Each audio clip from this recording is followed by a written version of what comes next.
So हा आपला given problem आहे. आपल्याला P म्हणजे फोर्स दिलाय 15 किलो न्यूटन. डायमीटर पहिल्याचं डायमीटर आपल्याला दिलंय 30 mm, दुसऱ्याचा डायमीटर दिलाय 25 mm आणि तिसऱ्याचं डायमीटर दिलंय 10 mm.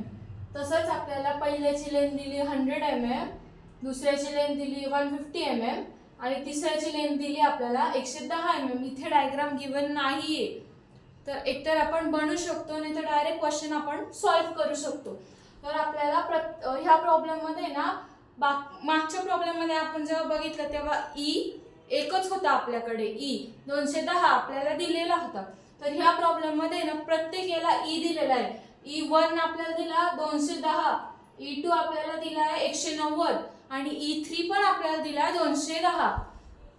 तर मग आपण आता पहिले ना एरिया काढून घेऊ, कारण आपल्याला इलॉंगेशन काढायचं आहे. तर आपण आता पहिले काढूया area. So A1 equal to π/4 D1 square. आता D1 स्क्वेअर 30 म्हणून आपण घेऊया π/4 30चा स्क्वेअर. आन्सर आलं 706.85. तर याचा आन्सर आलं 706.85 mm स्क्वेअर. तसंच आता A2 चा काढून घेऊ. A2 आला आपला π/4 D2 स्क्वेअर. π/4 D2, D2 म्हणजे 25 चा स्क्वेअर. आपला आन्सर आलं 490.87 490.87 mm स्क्वेअर. सेम प्रकारे A3 काढून घ्यायचा 10 mm साठी. आता 10 mm टाकायचं, π/4 × 10 चा स्क्वेअर. त्याचा आन्सर आलं 78.53 mm स्क्वेअर. आता आपण तिघांचा एरिया काढून घेतला.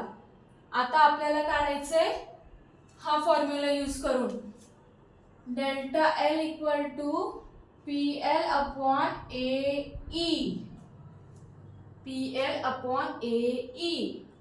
आणि आपण P किलो न्यूटनचं न्यूटन मध्ये कन्वर्ट करतो. तर न्यूटन मध्ये कन्वर्ट कसं करणार आहे आपण, तर 15 × 10⁻³ न्यूटन. सेम गीगापास्कलला मेगापास्कल करण्यासाठी 10⁻³ यूज करणार आहे. तर मग आता हा फॉर्म्युला यूज करून आपल्याला 1, 2, 3 च्या व्हॅल्यूज काढायचे आहे.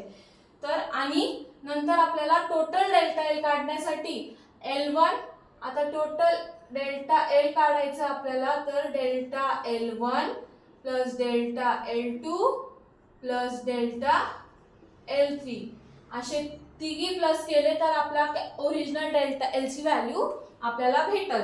आता आपण काढूया डेल्टा 1. आपण काढू delta 1 equal to PA1/PL, PL/A1E आणि E1, कारण E1 आहे, L1 आहे आणि A1 आहे आपण काढलेला. तर मग आता टाकू आपण याच्यात व्हॅल्यूज.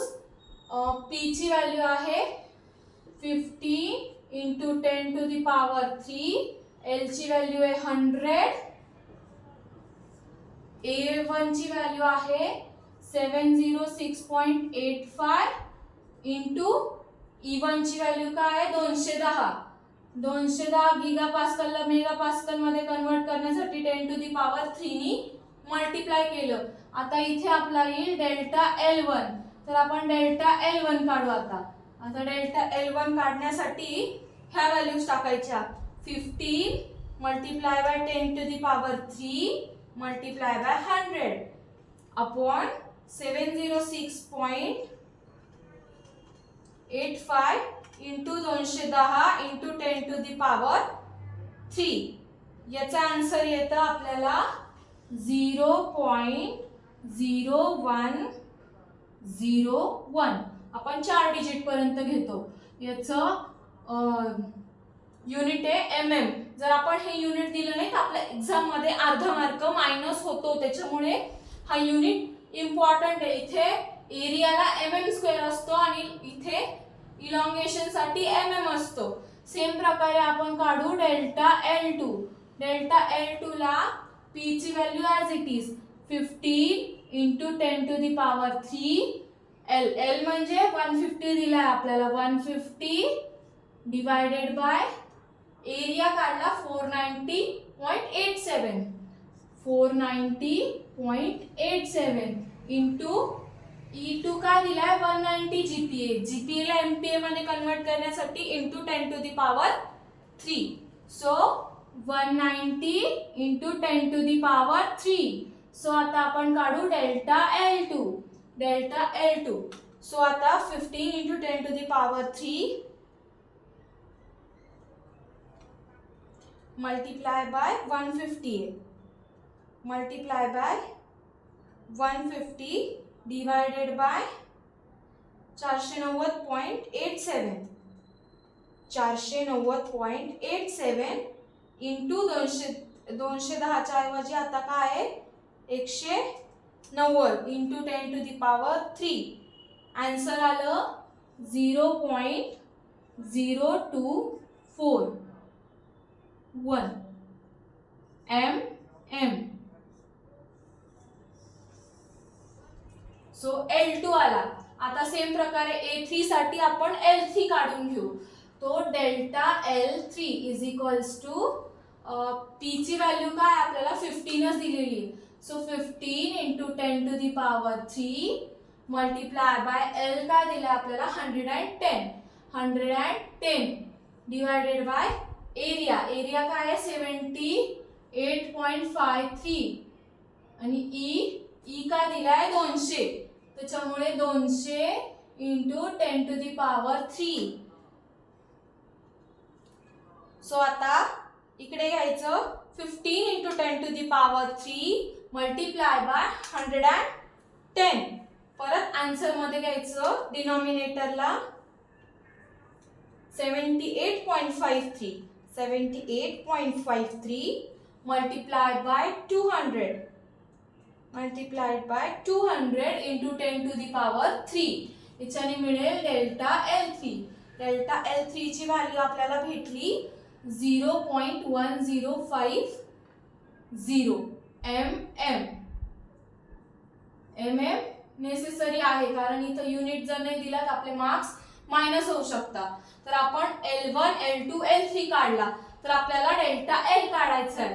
तर आपण टोटल डेल्टा L काढण्यासाठी delta L1 plus delta L2 plus delta L3 हा वापर करणार आहे. सो डेल्टा L काय येईल आपला डेल्टा L1 काय 0.0101 प्लस हे घ्यायचं 0.0241 प्लस 0.1050 0.1050. आन्सर काय येईल 0.1392 mm. हे झालं आपलं final total elongation. This is required total elongation. तर अशा प्रकारे हे आपलं न्यूमरिकल आहे.